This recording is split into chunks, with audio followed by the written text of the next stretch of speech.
오늘 말씀의 제목은 징조와 당부의 말씀 두 번째입니다.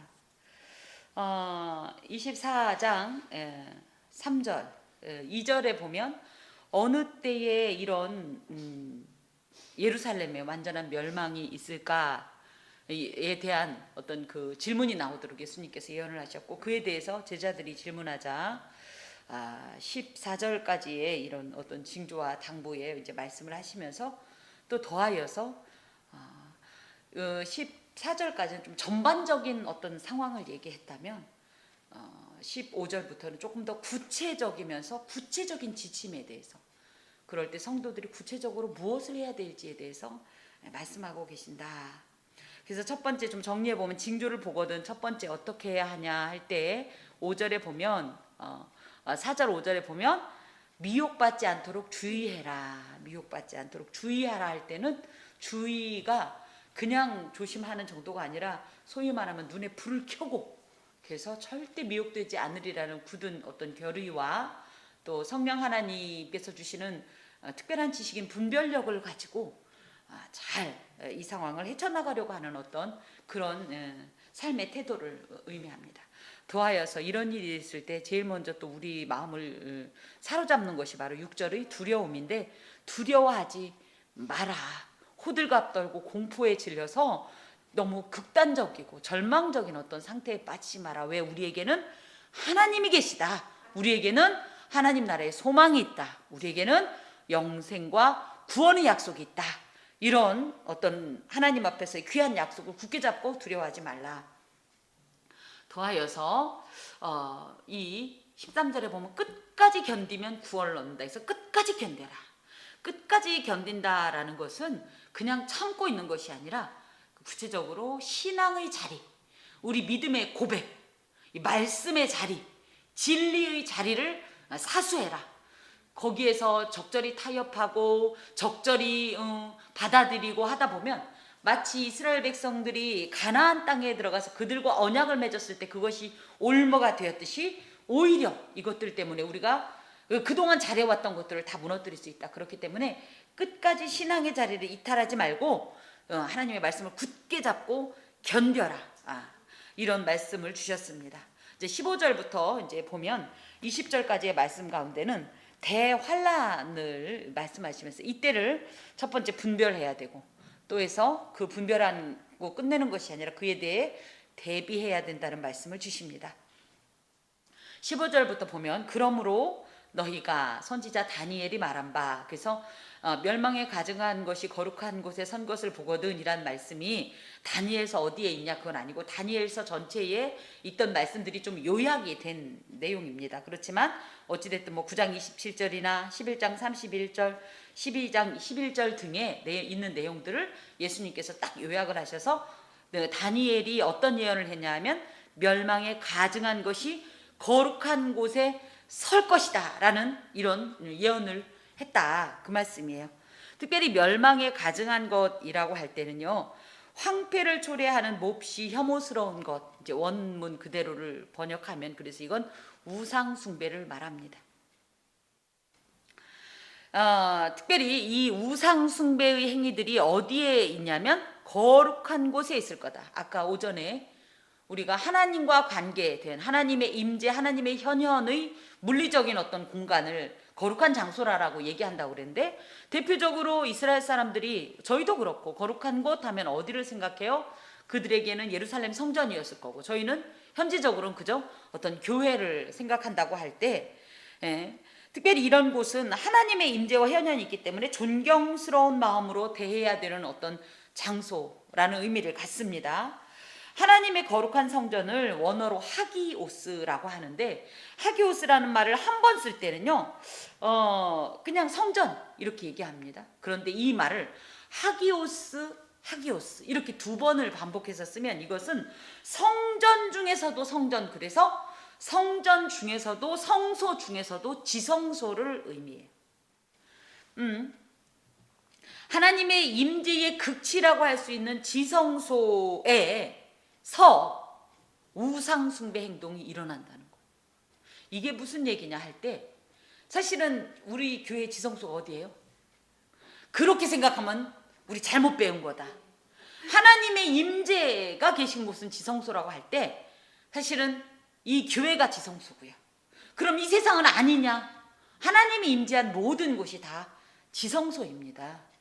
그래서 세상을 우리가 조금 헬라적 개념으로 이분법적으로, 그래서 교회는 성스러운 것, 세상은 세속적인 것, 더러운 것으로 이해할 수 있지만, 거꾸로 얘기하면 하나님의 임재가 있는 모든 곳을 거룩하다고 할 때, 그렇다고 물론 온 땅 자체가 거룩 자체는 아니지만 엄연히 말씀드리면 이 세상을 그렇기 때문에 무조건 속된 것으로, 교회는 굉장히 성스러운 것으로 분리할 수는 없다라는 거죠. 이 안에도, 그쵸? 이 안에도 다윗이 말한 바, 나는 이런 걸 원하지만 내 육체 때문에 나는 자꾸만 속된 것 때문에 난 괴롭다, 이렇게 한 것처럼 이 거룩한 예배 안에도 분명히 성스러운 게 있다면 속된 것이 속해 있고, 심지어 내 안에도 하나님을 생각하는, 어떤 하나님을 의식하는 마음이 있는가 하면 한편으론 하나님을 외면하고자 하는 추악한 마음이 있는 것이 사실입니다.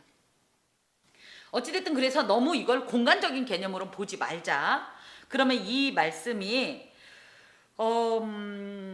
어떻게 역사적으로 이루어졌는가를 좀 살펴보면, BC 168년의 수리아의 셀류쿠스 왕조의 8대 통치자라고 알려진 안티오쿠스 에피파네스라는 존재가 있는데요. 이 황제가 뭘 했냐면 예루살렘 성전을 점령해서 성전에다가 제우스상을 설치했습니다.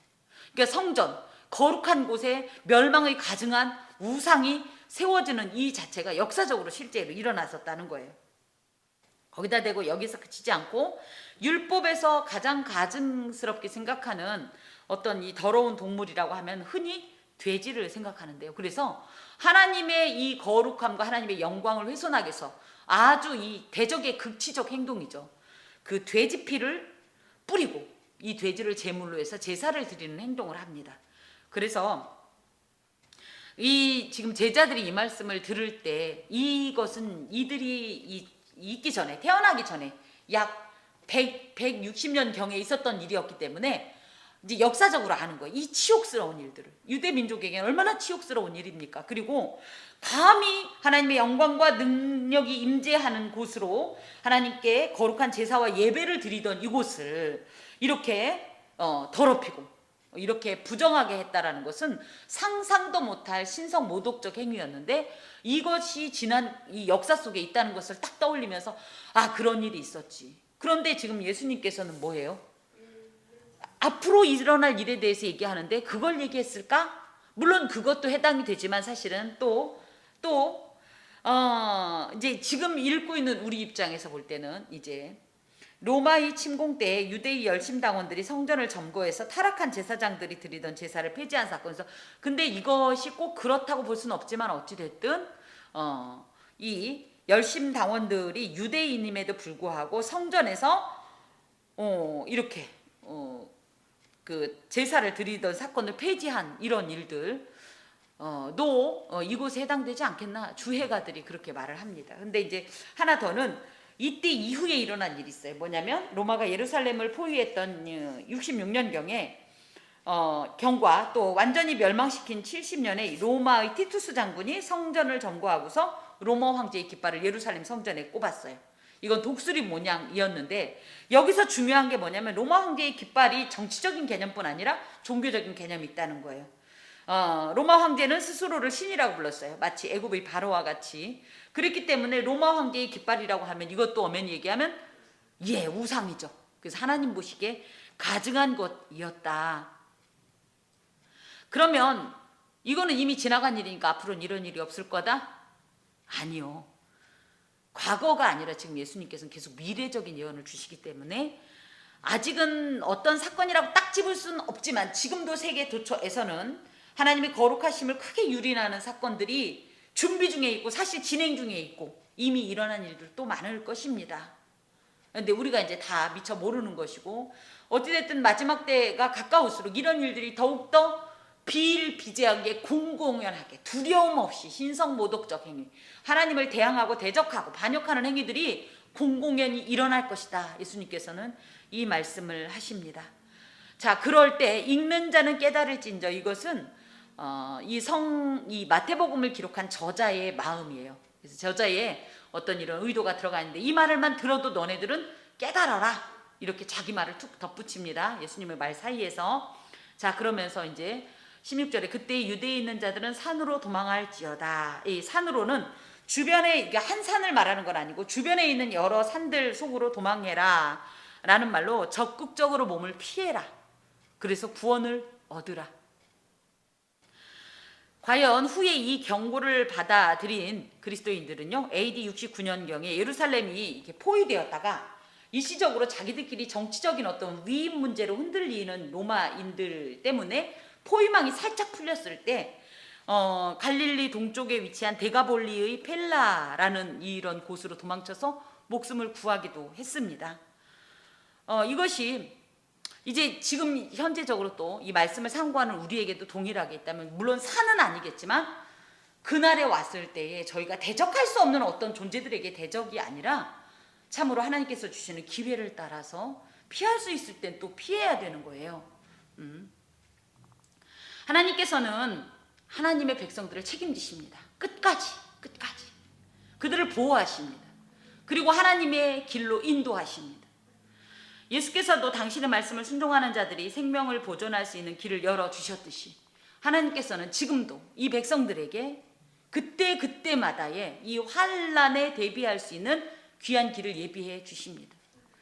또 이제 지난해부터 올해까지 생각할 때 저는 이 유튜브 예배라는 것이 그렇지 않나요? 우리 작년 이맘때만 해도 저도 처음엔 그랬단 말이에요. 에휴, 조금 지나가면 괜찮겠지. 그런데 시간이 점점 지나면서 아하, 이것도 어떤 나를 위한 하나님의 대비책일 수 있겠구나라는 마음에 유튜브 예배를 이제 저희도 시행을 하게 됐는데, 그때마다 하나님께서 주시는 지혜와 방법이 있다는 거예요. 그것을 따라서 우리의 신앙을 유지하고 보존하고, 그래서 우리의 이 영성을 관리할 수 있는 어떤 방법에 순종하여서 또 그것을 지혜롭게 받아들여서 생명을 얻기를 원하시는 것이 하나님의 마음이십니다. 17절에 지붕 위에 있는 자는 집 안에 있는 물건을 가지러 내려가지 말라. 그래서 이 성경에 지붕 얘기가 은근히 나와요. 근데 우리가 알다시피 이스라엘의 이 가옥 구조는 우리가 알고 있는 그 가옥 구조와 다르다. 우리는 보통 지붕을 그리면 뭘로 그리죠? 이렇게. 근데 이스라엘은 어떻다? 이렇게. 그렇죠. 아유, 우리 집사님들 대단하세요. 그렇기 때문에 그 평평한 곳에서 이들은 저녁을 먹거나, 그러니까 저녁에 서늘한 바람이 들어오고 그러면 그곳에서 이 성경을 읽기도 하고 또 기도하기도 하고, 그 바울도 그렇고, 그쵸? 또 엘리사였나? 또 그 지붕의 다락방에서 이렇게 기도하고 뭐 이랬던 거 기억하실 겁니다. 또 그곳에서 산책을 하기도 하고, 너무 더울 땐 그곳에서 잠도 자고 이랬던 곳입니다. 근데 만약에 지붕에 있었는데 그런 일을 하고 있을 때 적군의 침략이 있거든. 어떻게 해야 되냐면, 집 안에 있는 물건을 가지러 내려가지 말고 어떻게 해라? 빨리 도망쳐라. 그래서 우리가 이제 쉽게 말하면 이제 양옥집이라고 해야 되나? 이렇게 평평한 우리 옥상 있는 그런 곳에 가면 외부 계단 있죠. 그런 구조예요. 그 이스라엘이. 그렇기 때문에 집 안에 들어가지 말고 빨리 외부 계단을 통하여서 그냥 빨리 도망가라라는 얘기로서, 아무리 그곳에 이 집에 왜 들어가려고 그럴까요? 도망가려고 그러면 우리도 제일 먼저 뭐가 생각나요? 귀중한 것, 대표적으로 돈이나 금덩어리, 그쵸? 뭐 TV 같은 걸 갖고 갈 수는 없잖아요. 그래서 전쟁 때에 그쵸? 특히 이제 그런 현물 같은 게 있으면 어디 가든지 바꿔치기 할 수 있으니까, 그렇지만 그런 게 있다고 해도 그것을 아까워하지 말고 빨리 최대한 도망쳐라. 이것에서 연상될 수 있는 이 어떤 장면이 롯이, 그쵸? 창세기 19장 16절에 보면 빨리, 그래서 도망치는 것이 더 우선이라는 거예요. 그 어떤 것보다도. 지금 그 말씀을 하시면서 재난을 당할 때 빨리 대피해라, 긴급하게 대피해라 라는 말씀을 주시고, 밭에 있는 겉옷을, 밭에 있는 자는, 그러니까 지금 그야말로 현장에서 이 밭이 뭡니까? 어떻게 보면 이 현장에서 일을 하고 있는 중이라고 해도, 만약에 그런 난리가 있다고 하면 그런 긴급한 상황에서 겉옷을 가지러 뒤로 돌이키지 말라. 겉옷이 뭐냐면 그냥 단순한 외투가 아니라 밖에 나가서, 그쵸? 밤이면 뜨거운 햇살, 추운 그죠? 이 추위를 견뎌낼 수 있는 굉장히 중요한 침구가 될 수 있고, 낮에도 뜨거운 햇볕 아래에서 이것을 걸쳐놓으면 이 텐트가 돼요. 그래서 그 아래서 서늘하게 쉴 수 있습니다. 거기는 고온 건조기 때문에 햇빛이 직사광선만 없으면 무조건 시원하대요. 그 지역이. 그렇기 때문에 너무 뜨거우면 겉옷을 이렇게 걸어가지고 텐트처럼 해서 거기에 있으면 서늘하다는 거예요. 그냥 얼마나 요긴한 겁니까? 그렇게 요긴하고 소중한 것이라 할지라도 목숨보다 더 값지진 않기 때문에 빨리 도망가라. 또 이런 장면에서는 창세기 19장 26절에 롯의 아내가 뒤를 돌아보아서 소금 기둥이 됐다 한 것처럼 물질에 대한 집착을 하지 마라. 무엇보다 목숨이 더 귀하기 때문이다. 저는 이 말씀을 할 때마다, 이 말씀을 들을 때 이게 무슨 뜻일까 했었어요. 어린 시절에. 뭐냐면 그날에는 아이 벤 자들과 젖 먹이는 자들에게 화가 있을 것이다. 아니 임신한 게 무슨 죄야? 젖 먹이는 게 무슨 죄야? 근데 이건 액면 그대로의 말씀입니다. 무슨 뜻이냐면 환난은 대상을 가리지 않는다는 거예요. 전쟁 났을 때 아이라서 봐주고 여인이라서 봐주고 임산부라서 봐주고 뭐 수유부라서 봐줍니까? 오히려 이들은 보통 사람들보다 도피하기 더 어려운 신체 조건과 상황에 처해 있기 때문에 도리어 더 이 환란의 상황에 취약할 수밖에 없다라는 거예요. 실제로 요세푸스의 유대 전쟁사에 의하면 AD 70년에 일어난 예루살렘 멸망 당시에 성을 미처 빠져나가지 못해서 110만여 명이 죽었는데 그 중에서 여성들과 유아들이 가장 많았대요. 그렇다고 정말 마지막 때가 됐다고 아이를 낳지도 말고 젖도 먹이지 말아야 되냐? 이건 아니지만 참 그런 일들도 실제적으로 우리에게 큰 어떤 우리 연약한 우리에겐 큰 어떤 어려움을 줄 수 있는 어떤 상황이라는 거죠. 여기서 또 한번 기억해야 될 것이 무엇이냐면 이후에도 그날 22절에 보면 그날들이라는 표현이 있는데 19절에 그날이라고 할 때는 이 말이 여기서는 그냥 그날이죠. 근데 원어상엔 복수형으로 되어 있습니다. 그래서 미래의 어떤 날이긴 한데요. 하루로 끝나지 않고 오히려 연일 계속되는, 그래서 언제 끝날지 모르는, 그렇기 때문에 고통이 더 공포스럽고 더 이 전율을 오르게 하는 그런 날이라는 거예요. 그런 날들이 올 때 이제 또 너희가 도망하는 일이 겨울에는 안식일이 되지 않도록 기도하라. 그래서 겨울은 팔레스테인 기후 특정상 비가 많이 오는 계절인데요. 겨울비가 내리는 날은 어때요? 추워요. 맞아요. 그거예요. 그래서 한겨울인 1월에서 2월은 가장 추운 계절이기 때문에 많은 비와 추위 때문에 이 운신의 폭이 굉장히 제한되어 있다는 거예요. 장거리로 이동할 수가 없어요. 도망을 가려면 어떻게 돼요? 최대한 이곳에서 멀리 떨어져야 되는데 그 겨울이기 때문에 이 우기와 그죠? 이 추운 어떤 계절이 겹쳐서 이동하기가 더 어렵다는 거예요. 그래서 그런 날에 이런 어려움이 있지 않도록 어떻게 해라? 기도해라. 또 안식일이 되지 않도록 기도해라 라는 것은 우리에게 안식일은 어때요?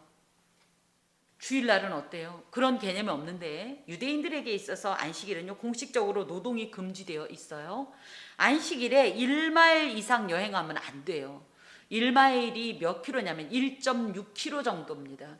그러면 저는 목사가 안식일에 그죠? 10배나 되는 거리를 금지하고 온 거예요.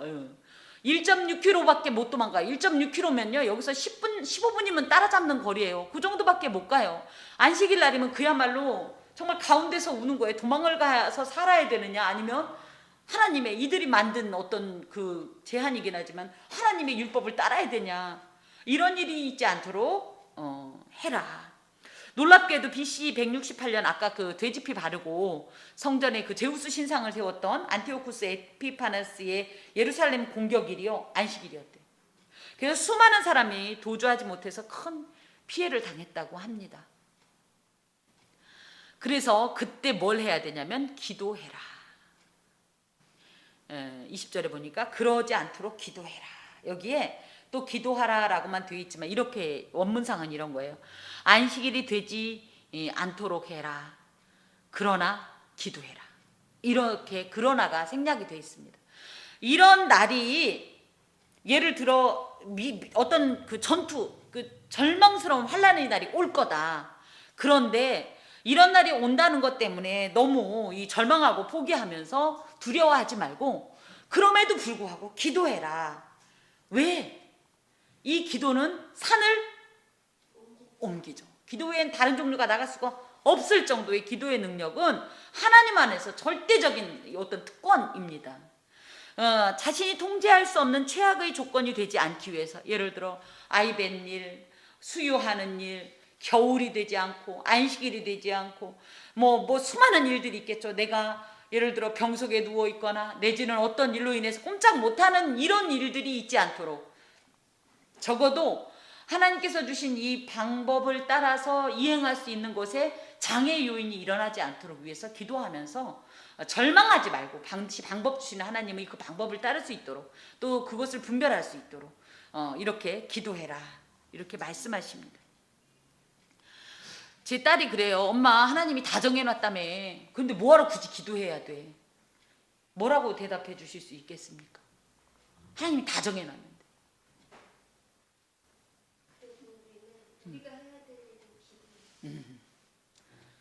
예, 맞습니다. 우리가 할 수 있는 일은 아무것도 없는데, 저는 이렇게 생각해요. 신인 협동서를 주장하는 건 아니에요. 하나님은 요만큼 하고 나도 여기다 한 방울 던져줘야 이게 완성된다, 이건 아니지만 주의 뜻이 이루어지길 위해서 기도할 의무가 있습니다. 그리고 저는 또 이게 의무이자 특권인 것이, 감히 하나님의 일을 놓고 기도해서 이 일이 성취된다면 이 기쁨과 이 형언할 수 없는 영광의 감정은 그 어떤 것과도 바뀌지가 않아요. 더하여서 기독교인들이 매우 유의해야 될 것이 운명론적 어떤 이런 사관입니다. 다 정해졌으니까 어쩔 수 없어. 이거는 성경에서 지지하는 이 어떤 이론이 아닙니다. 하나님은 도리어 물론 말씀 그대로 성취하시지만 이 안에서 수없이 많은 어떤 이런 유연성을 바라죠. 오늘 오전에도 함께 말씀을 나눈 것처럼 반드시 이래야 하지만 그렇지 않은 일 가운데서는 하나님께서 그때그때의 상황에 따라서 진리에 도달하기 위한 수많은 방편 가운데 가장 적절한 것을 사용하십니다. 또 그것을 위해서 우리는 기도하고 또 그래서 응답받고, 우리가 이렇게 할 수 있습니다. 그래서 어떤 일을 만났을 때 그것을 보고 미리 인간적인 관점에서 절망하지 말고 하나님께서는 그 절망 속에서도 꽃을 내시는 분이라는 사실을 기억하고 주의 뜻을 위해서 하나님의 거룩하심과 하나님의 이 의롭고 선하심을 놓고 기도할 땐 하나님은 이 절망 속에서 도리어 우리에게 그야말로 바위를 깨뜨려서 물을 내시는 이런 역사를 허락하시는 줄로 믿습니다. 자, 이는 그때에 큰 환난이 있겠음이라. 그래서 큰 환난이란 말도 어마어마한데 심지어 거기에 형용사가 붙기를 큰 환난이다. 이 큰 환난은 어떤 종류냐면 어떤 거다라고 딱 말할 수는 없지만 창세로부터 지금까지 이런 환난이 없었고 후에도 없을 정도로 소위 말하면 전무후무한, 이 원어상은 뭐라고 되어 있냐면 그리고 역시 결코 다시 없을 환난. 우리가 그야말로 환난 그날에 환난이 있을 거다, 뭐 전천년설 후천년설 막 이런 얘기, 대환란기 뭐 이런 얘기를 하지만 이것도 아직은 그 일을 겪어보지 않은 우리들의 그냥 하나의 표현법일 뿐이에요. 지금 이제 지난주에도 아직 끝은 아니니라 하고 6절에 말씀하셔서 난리 소문이 있고, 그죠? 많은 이 적그리스도들이 나타나고 민족이 민족을, 나라가 나라를 대적하고 곳곳에 기근과 재난이 있어도 이것은 지금 이 시점이 시작이라는 거예요. 그러니까 그 일의 절정이 이를 때를 우리는 상상을 할 수가 없는 그런 환란이 온다. 우리가 그 환란을 겪고 나서야 사실은 주님의 날을 보게 됩니다. 그러니 여기에서 이 웬만한 믿음 갖고 그때를 견디겠습니까? 자, 그런 환난이 올 것이다. 그런데 그때 놀라운 하나님의 은혜가 개입이 됩니다. 22절에 보면 그날들을 감하지 아니하면 모든 육체가 구원을 얻지 못할 것이나 그러나 택하신 자들을 위하여 그날들을 감하시리라. 그래서 공의로우신 하나님께서 세상에 대한 심판으로 사상 초유의 대환난을 주실 것이다. 이 땅에 행하실 것이다. 그 정도로 죄악이 관영하기 때문이에요. 지금 있는 죄악상만 우리가 열고 하더라도 이미 사랑하는 자매의 말대로 심판을 당해 마땅해요. 정죄를 당해 마땅하고요. 사망을 당해 마땅한데 아직은 하나님이 봐주고 있는 거예요. 아직은 시작이 불과한 거예요. 그러니까 앞으로 되어질 일들은요, 지금까지 우리가 경험했던 이런 관영한 죄악과는 빡빡해서 거기에 한 호리도 꽂을 수 없을 정도로 완벽하게 이 죄악으로 장악되는 그 어떤 날을 말해요. 그날에 이제 가장 고통스러운 사람이 누구냐면요, 진리편에 서 있는 자들입니다. 그게 죄악이기 때문에 그 죄악을 보고 고통하는 거예요. 지금도 저희 그렇지 않나요? 그쵸? 이렇게 하면 안 되는데, 그죠? 그런 걸 보고 저희가 애통하면서 하나님 앞에 이 기도를 하지 않습니까? 이것이 몇 백배, 몇 천배, 몇 만배의 애통이 될지 모르는 그 상황에서 가장 고통스러워하는 성도들을 위해, 당신의 택하신 백성들을 위해 하나님께서는 어떤 일들을 하시냐면, 그 날이 원래는 이렇게 정해졌다고 하면 그들이 당하는 이 고통 때문에 이 날을 단축시켜 주시겠다는 이런 약속의 말씀을 주십니다. 참으로 은혜의 말씀입니다. 심판 중에서도 하나님의 긍휼과 자비의 성품이 개입하셔서 주의 택하신 백성의 그 고통을 하나님께서 감하게 해주시겠다.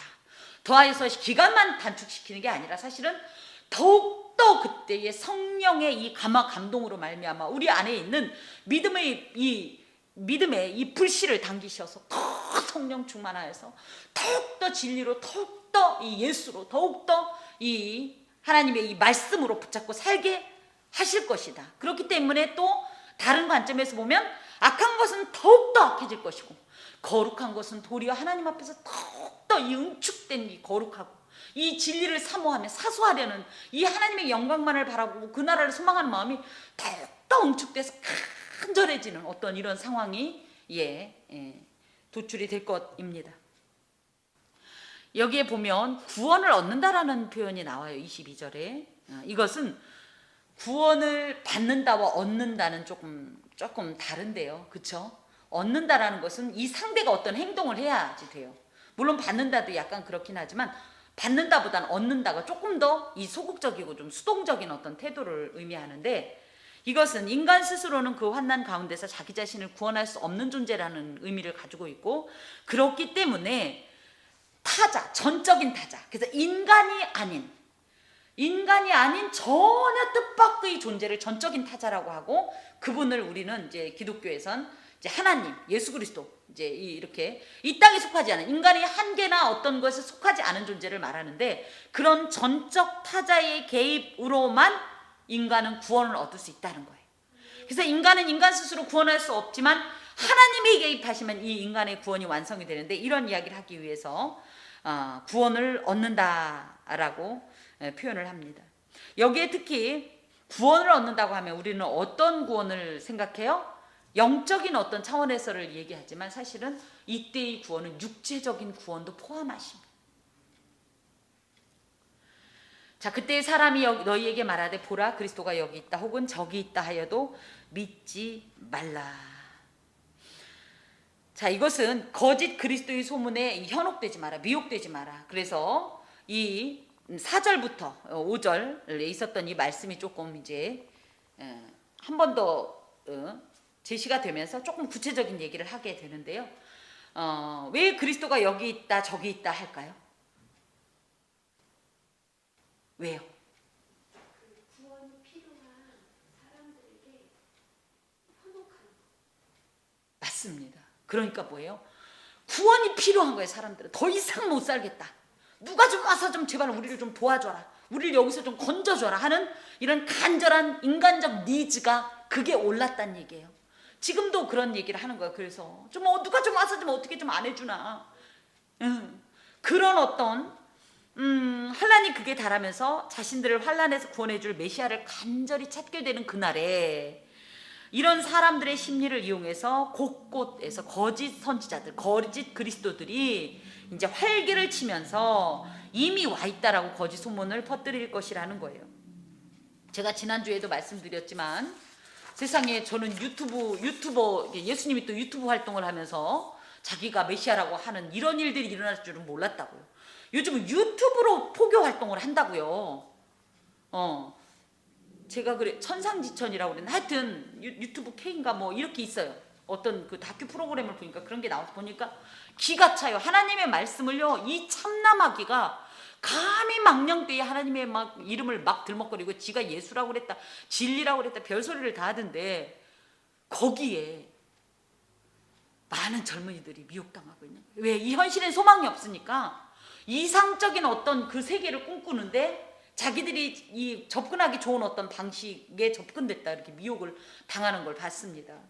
제가 지난 금요일에도 말씀드렸듯이 무슨 황제폐하가 정말 대한민국 서울에 있더라고요. 송파구에서 활동하다가 또 어디 강동구로 갔다 뭐 이런다는데 진짜 그 황복을 입고 막 아휴 정말 어이가 없습니다. 왜 이런 일들이 가능하냐? 그 코로나를 그 황제는 코로나를 물리쳐 준대요. 돈만 있으면. 그런데 사람들이 왜 그렇게 그 말도 안 되는 곳에 미혹되냐 할 때 결국은 뭡니까? 자기들로서는 불가항력적인 이 세상 가운데에서 누군가가 구원해 준다고 하니까 간절히 원하던 어떤 바가 성취된다고 하니까 미혹이 된다는 거예요. 더하여서 이 거짓 그리스도다라고 할 때는 어떤 인물, 어떤 존재도 있지만 현존하는 다양한 형태와 다양한 조건의 예수가 있습니다.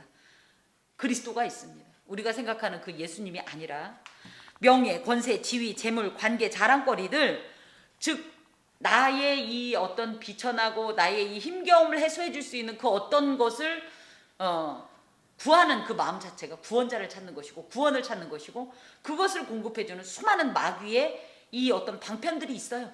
거기에 미혹당하지 말라는 거예요. 거꾸로 세상이 점점점 그날이 가까울수록 더 말도 안 되는 일이 일어날 거예요. 뻗어시 누가 봐도 악인데 하나님이 복 주시는 것 같고 흥황하는 것 같고 그쵸? 누가 봐도 하나님 앞에 신실한데 자꾸 누구 말 맞다나 처지는 것 같고 그죠? 오히려 도태되는 것 같을 때 우리는 갈등하게 될 겁니다. 하지만 분명한 것은 뭐다? 진리를 사수하라. 진리 편에 서 있어라. 진리를 붙잡아라. 하나님은 절대 그럴 뿐이 아니라는 사실. 하나님을 오해하지 말고 우리 하나님을 확실히 붙들고 하나님의 마음으로 하나님의 관점으로 자꾸 바라보셔야 돼요. 그럴 때 우리가 거짓 그리스도들에게 미혹당하지 않을 수 있습니다. 이 특별히 보면 거짓 그리스도들과 거짓 선지자들이 일어나 복수형이에요. 그리스도들입니까? 그리스도입니까? 아니 원래 예, 예수님은 단수이십니다. 예수님이라는 존재는. 그런데도 이들은 들이라고 얘기하는 건 이렇게 그야말로 이렇게 수없이 많은 가짜들이 판을 칠 거라는 거예요. 왜 이 그리스도가 여기 있다 혹은 저기 있다 해도 믿지 말아야 되냐면 이들은 거짓이기 때문이라는 거죠. 이들은요 갑자기 나타나서 큰 표적과 기사를 보여줄 거라는 거죠. 우리가 생각할 때 교회에만 치유의 역사가 있습니까? 그죠? 예언도요 얼마나 귀신이 더 귀신같이 잘 알아맞히는지 몰라요. 그쵸? 예, 병도 귀신이 귀신같이 고쳐요. 예, 물론 그 결국은 멸망이지만 현상적으로 볼 때요 지들도요 바로의 그 술사들이 모세가 하던 거 다 처음에 흉내 내잖아요. 그쵸? 또 그 가능합니다. 그런 걸 보고 어머 가수 뭐 영탁이? 저희가 그 얘기는 잘 모릅니다만 얼핏 들으니까 그 사람 얘기를 그 사람이 무속인을 따른다고요? 점쟁이? 불교로? 제가 영탁이라는 사람으로 이름을 들었대. 그 사람이 영탁이라는 사람이 죽을 뻔했는데 그 엄마가 교회 다니다가 다른 곳으로 개종했더니 그렇게 잘 되고 지금도 더 잘 된다고 찐찐찐이야 그 노래 그런 얘기 제가 지금 들었던 기억이 나는데 가능하다고요. 귀신이 못한다고요? 귀신은 우리보다 능력 많아요. 절대 오해하지 마세요. 우리는 우리를 안 보이게 못하죠. 귀신은 자기 안 보이게 하잖아요. 그러면서 우리보다 더 활발하게 움직이고요. 더 표적과 기사를 냅니다. 그런데 중요한 게 뭐예요? 그 끝을 봐야 돼요. 표적과 기사가 중요한 게 아니에요. 예수님께서도 표적과 기사를 보낸 이유가 뭐예요? 우리에게 생명을 주기 위해서예요. 하나님을 알게 하기 위해서예요. 그런데 이 표적과 기사가 저쪽 거 귀신이 한 거면 하나님을 보여주겠어요? 생명을 주겠어요? 누구 말 맞다나 끝날 때까지 끝난 것이 아닌 게, 끝을 보면 우리가 그것이 참인지 거짓인지 알 수 있는데, 이들이 큰 표적과 기사를 보여서 할 수만 있으면 택하신 자들을 미혹하려고 할지라도 우리가 거기에 속지 말아야 될 것은 그건 거짓이기 때문이에요. 근데 자꾸만 예수 믿는 사람들이 그런 거에 미혹돼서 엄마 야 저거 해도 되나벼, 저렇게 하니까 잘 됐대잖아 하면서 미혹당하는 거 참 안타깝습니다. 그래서 제가 자꾸만 강조하는 게 진리를 사수하라, 진리에 거하라 라는 말씀을 드리는 겁니다. 자, 그 중요한 게 있습니다. 그들의 목적입니다. 거짓 그리스도들과 거짓 선지자들은요, 신천지는 누구만 전도한대요? 예수 믿는 사람들만 전도한다고 그러죠? 여기서 그런 얘기가 나오네요. 택하신 자들을 미혹하려고. 택하신 자들 도우라고 되어 있지만 물론 많은 사람들을 미혹하죠. 그런데 특히 택하신 자들에게 적극적으로 접근해서 진리의 길에서 떠나게 하려는 목적이, 이게 이제 귀신의 목적, 마귀의 목적이에요. 이게 사단의 일입니다. 사단은 뭐예요? 이미 죽은 거에는, 뱀 얘기했죠 제가. 뱀은 뭐라고 그랬어요? 이미 죽은 건 안 먹는다고요. 살아있는 것만 먹는다고요 뱀이. 그러면 예수 안에 있는 이들은 영적으로 살았다 할 때 이 살아있는 그리스도인들, 그야말로 생명 있는 그리스도인들을 죽게 하는 것이 마귀의 목적이죠. 그렇기 때문에 이 마지막 때가 올수록 우리가 더욱더 온전한 영적 이 전신갑주를 착용해야 할 이유가 이것입니다. 중요한 건 우리는 마귀의 공격을 이길 수 있어요, 없어요? 못 이겨요, 솔직히. 귀신이 여기에 지금 버글버글 했는데 우리 눈에도 안 보이는데 어떻게 이겨요? 보여도 싸우기 어려운데. 너무나 귀하고 감사한 것은 하나님께서는 이때 손 놓고 계시지 않아요. 우리 하나님 안 주무세요. 우리 하나님 전능자예요. 그분은 전지자예요. 그분에게 제한되는 일은 없습니다. 그분은 우리 아버지입니다.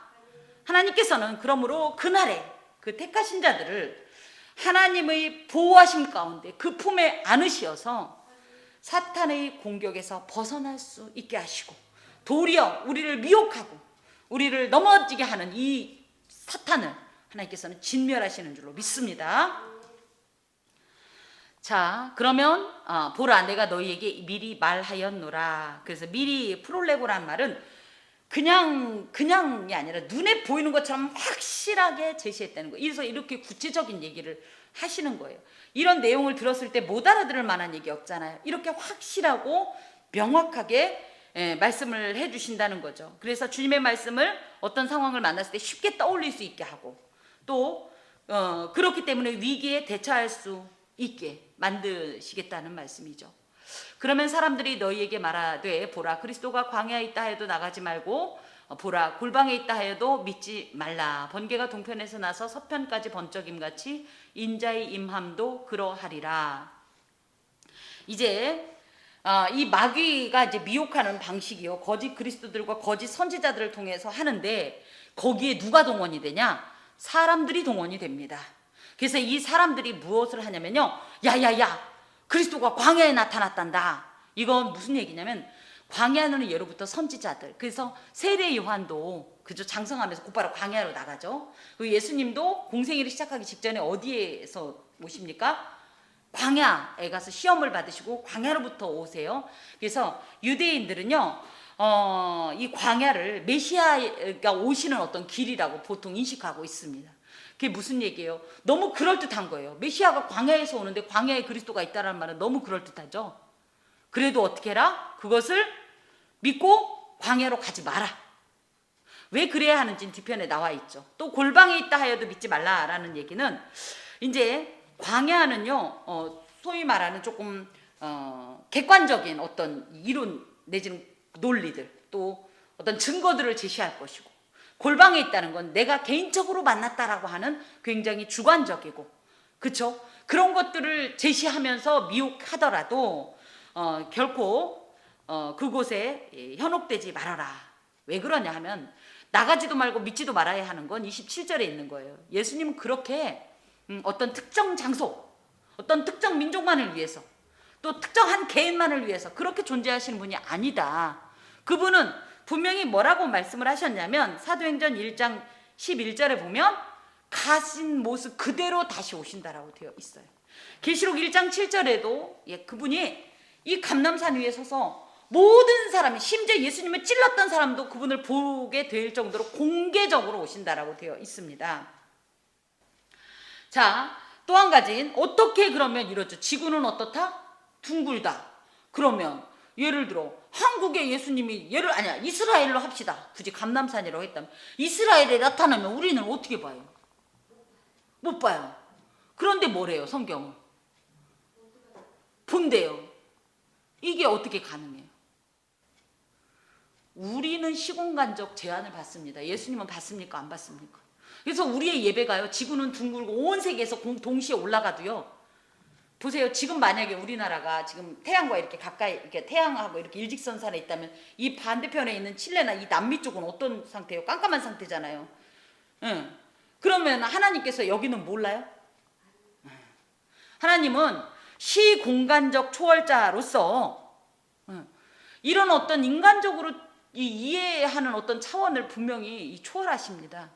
하나님은 이렇게 공개적으로, 전 세계적으로, 범세계적으로 예수 그리스도의 재림의 날에 우리에게 보여줄 것입니다. 그러므로 그 날을 따라다니지 마라. 예전에 그랬죠. 휴거 사건 있을 때 뭐예요? 자기들끼리만 한다고 옷 하얀 옷 입고, 우리나라 사람 정말 백의민족이라 그런가 하얀 옷 엄청 좋아해. 그래갖고 하얀 옷 입고 막 이제 기다리는데 아니에요. 몇 시에 온다 그러는데 안 오니까 시간 자꾸 뒤로 미루다가 그 다음날 뻘쭘해서 다 흩어졌잖아요. 그럴 필요 없다는 거예요. 그냥 내 자리에서 이 현장에서 하나님을 사모하는 마음으로 살아갈 때 하나님께서 이런 귀한 어떤 재림의 역사를 우리에게 보여주신다는 거죠. 28절 말씀을 좀 보면 죽음이 있는 곳에는 독수리들이 모일 것이니라.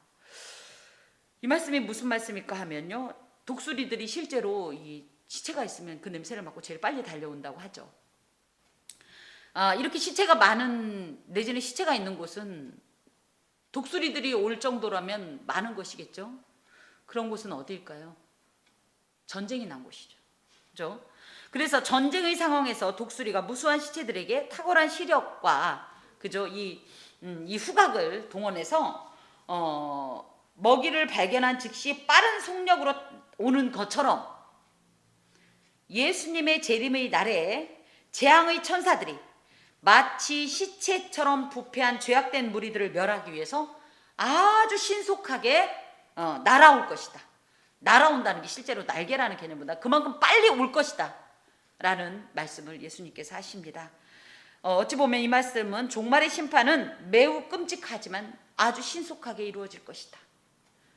환난의 날이 긴 거에 반해서 종말의 날은 굉장히 짧고 또 신속하게 급박하게 진행될 것이다. 이런 말씀입니다.